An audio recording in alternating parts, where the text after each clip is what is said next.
Film ini diangkat dari kisah hidup pesepak bola Brazil bernama Edson do Nascimento. Di desanya ia dipanggil Dico dan kita mengenalnya sebagai Pele. Di sebuah desa kecil di Brazil, Pele kenal akrab dengan sepak bola sebagai hiburan anak-anak. Setiap hari, Dico berlatih di jalanan bersama teman-temannya, Thiago, Fabinho, dan Yuri. Namun sayang, hobi Diko itu tak didukung oleh sang ibu. Sang ibu takut jika nasib Diko sama dengan ayahnya yang dibuang begitu saja oleh tim saat mengalami cedera.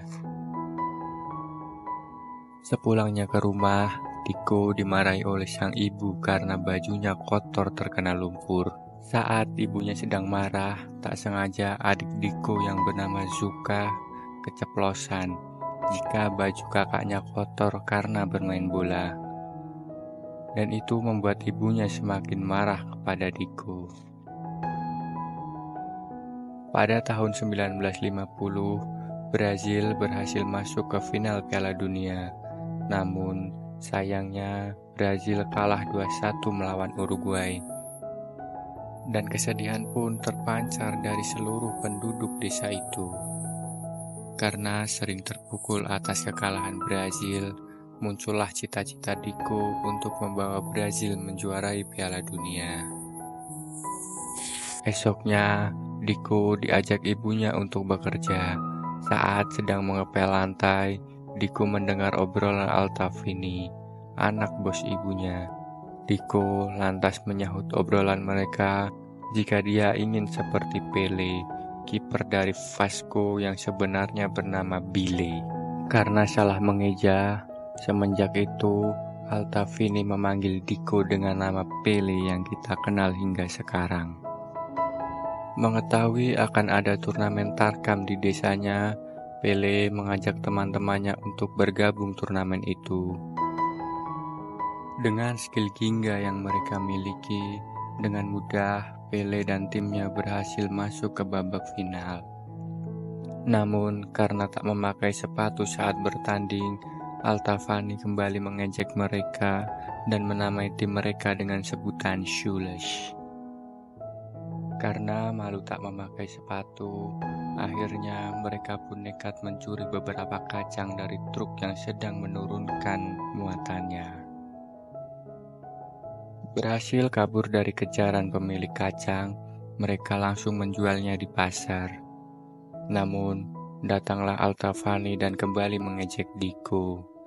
Tak terima dengan ejekan Altavani, Diko langsung memukul Altavani dan terjadilah perkelahian di antara mereka. Saat di rumah, Diko yang takut dimarahi ibunya, nekat berbohong jika dia terluka karena dipukul oleh gurunya. Mendengar itu, ibunya marah dan ingin datang ke sekolah untuk menemui gurunya. Berbeda dengan sang ibu, ayah Diko yang mengetahui keinginan anaknya yang begitu besar, mendukung dan menasihatinya untuk tak perlu malu menjadi diri sendiri. Di final, Fabinho membawa beberapa sepatu hasil penjualan kacang mereka. Namun, karena sepatu yang dibeli terlalu besar, membuat mereka menjadi kesusahan bergerak dan kebobolan 5 gol. Saat hampir menyerah, Diko melihat ayahnya dan seakan mendapat suntikan moral yang sangat besar. Diko membuang sepatunya dan menggiring bola dengan lincah hingga dia bisa mencetak 6 gol dan berhasil menjuarai turnamen itu. Tanpa mereka sadari, rupanya mereka sudah ditunggu oleh pemilik kacang yang mereka curi. Saat sedang berlari dari kejaran pemilik kacang, Thiago tak sengaja terjatuh dan membuatnya cedera.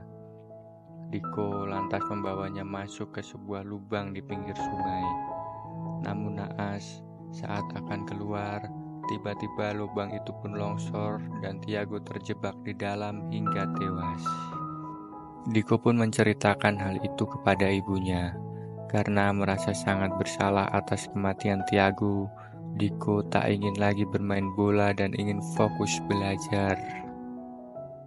Semenjak kejadian itu, Diko lebih memilih membantu ayahnya bekerja di klinik daripada bermain bola dengan temannya. Ayah Diko yang mengetahui bakat dan keinginan anaknya itu mencoba mengembalikan semangat anaknya dan menceritakan caranya dulu ia berlatih hanya dengan buah mangga. Melihat ayahnya yang setiap hari bermain dengan buah mangga, akhirnya Diko menemukan kembali semangatnya yang sempat padam. Dan semenjak itu, Diko dilatih sang ayah dengan buah mangga. Beberapa tahun berlatih dengan sang ayah, kemampuan Diko semakin berkembang. Ibunya yang sedang lewat tak sengaja melihat Diko sedang berlatih dengan ayahnya. Sadar akan keinginan besar Diko untuk menjadi pemain profesional, ibunya pun mengundang pencari bakat dari Santos yang bernama Mr. Brito.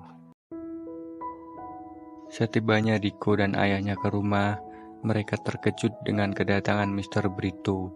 Rupanya, sang ibu telah merestui Diko untuk menjadi pemain bola profesional. Namun, saat berada di klub Santos Junior, performa Diko menurun drastis.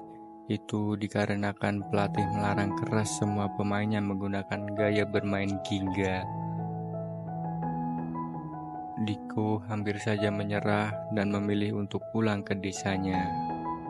Saat sedang menunggu kereta di stasiun, dia dihampiri oleh Mr. Brito. Di sana, Mr. Brito menceritakan sejarah ginga kepada Diko dan meyakinkan Diko jika dia pasti bisa menjadi pemain hebat dengan menjadi dirinya sendiri. Diko pun kembali ke klub dan menjadi dirinya sendiri, bermain bola dengan skill ginga yang indah, dan akhirnya bisa mencetak beberapa gol dengan ginga itu. Pelatih yang awalnya melarang ginga style pun akhirnya membolehkan pemainnya menggunakan ginga. Dan berkat performa Diko yang terus meningkat, akhirnya dia bisa masuk ke Santos Senior. Bahkan, Diko juga dipanggil untuk membela Brazil di Piala Dunia 1958 di Swedia. Saat preskon pengenalan tim, Diko kembali bertemu dengan Altavini, bocah yang dulu sering mengejeknya. Tak disangka, dia juga dipanggil untuk membela Brazil di Piala Dunia. Namun di timnas, sang pelatih kembali melarang pemainnya untuk menggunakan ginga yang dianggap primitif dan penyebab kekalahan Brazil di final Piala Dunia 1950. Seusai preskon, Diko dipanggil oleh sang pelatih. Pelatih yang mengetahui jika Diko selalu menggunakan ginga style di Santos, melarangnya untuk ginga saat bermain di tim nasional. Meskipun pelatih itu sendiri tahu jika permainan Diko sangat bagus di Santos dengan ginga style. Saat sesi latihan, Diko kembali nampak kesulitan menerapkan strategi dari pelatih. Namun, karena Diko ingin menjadi pemain utama di tim nasional, akhirnya dia nekat menggunakan ginga. Namun sayang, nasib berkata lain. Bukannya menjadi pemain utama, lutut Diko malah cedera karena salah tumpuan saat melangkah. Saat dokter memeriksanya, dia berkata jika Diko tak dapat bermain bola hingga tahun depan. Tentu itu menjadi pukulan yang berat untuk Diko. Namun karena semangat yang besar dari Diko untuk bisa bermain di Piala Dunia, proses penyembuhan berjalan lebih cepat dari prediksi dokter. Tiba waktu Brazil akan melawan Uni Soviet. Diko yang belum benar-benar sembuh dipaksa pelatih untuk bermain menggantikan Altavini yang cedera saat melawan Inggris. Dengan kaki yang masih cedera, Diko melangkahkan kakinya ke dalam lapangan. Diko yang baru pertama kali turut ke lapangan merasa sangat grogi. Ditambah lagi, kakinya yang belum sembuh total membuatnya menjadi kesulitan bergerak. Tak hanya itu, permainan kasar dari Soviet membuat permainan Brazil semakin tak karuan. Diko menghampiri Altavini. dan dia meminta agar Altafini cepat sembuh dan segera masuk menggantikan dirinya. Namun, kali ini Altafini tak seperti biasanya. Dia malah memberikan semangat untuk Diko dan mengatakan agar Diko menjadi dirinya sendiri dan menunjukkan jati diri Brazil dengan Ginga yang indah. Meskipun masih saja kesulitan, namun Diko mulai percaya diri. Dengan kaki yang cedera, dia mulai bermain dengan Ginga yang indah dan menghindari permainan kasar dari Soviet. Melihat Diko bermain Ginga, teman tim yang lain mulai mengikutinya dan akhirnya mereka dapat mencetak gol untuk mengalahkan Soviet. Dan kemenangan mereka berlanjut saat melawan Prancis.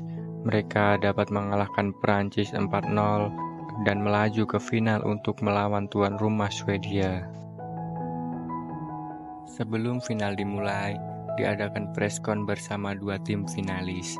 Saat itu, Swedia yang bermain kasar saat melawan Inggris menebar cebor kepada Brazil.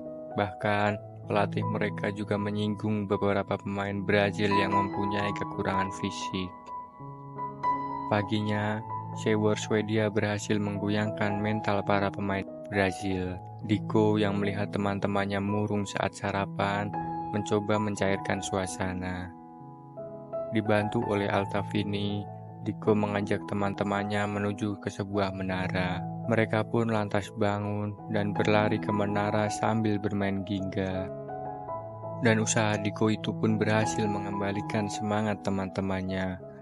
Tak hanya itu, pelatih yang melihat jika para pemainnya sangat bersemangat saat bermain Ginga, akhirnya meminta agar mereka menunjukkan jati diri Brazil dengan Ginga yang indah. Waktu pertandingan final pun tiba. Di awal permainan, Swedia bermain dengan sangat kasar dan membuat Brazil kesulitan untuk memegang bola. Hingga mental mereka pun sedikit menurun saat tercipta gol bagi Swedia di awal babak pertama. Tak ingin menyerah begitu saja, Diko yang teringat janji kepada ayahnya untuk membawa piala itu ke Brazil, langsung menggiring bola sendirian. Melihat semangat Diko yang membara, teman-temannya pun ikut terbakar dan mulai bermain dengan Ginga yang indah. Akhirnya, Brazil dapat mencetak 3 gol dan membawa piala itu pulang dengan disambut sukacita rakyat Brazil.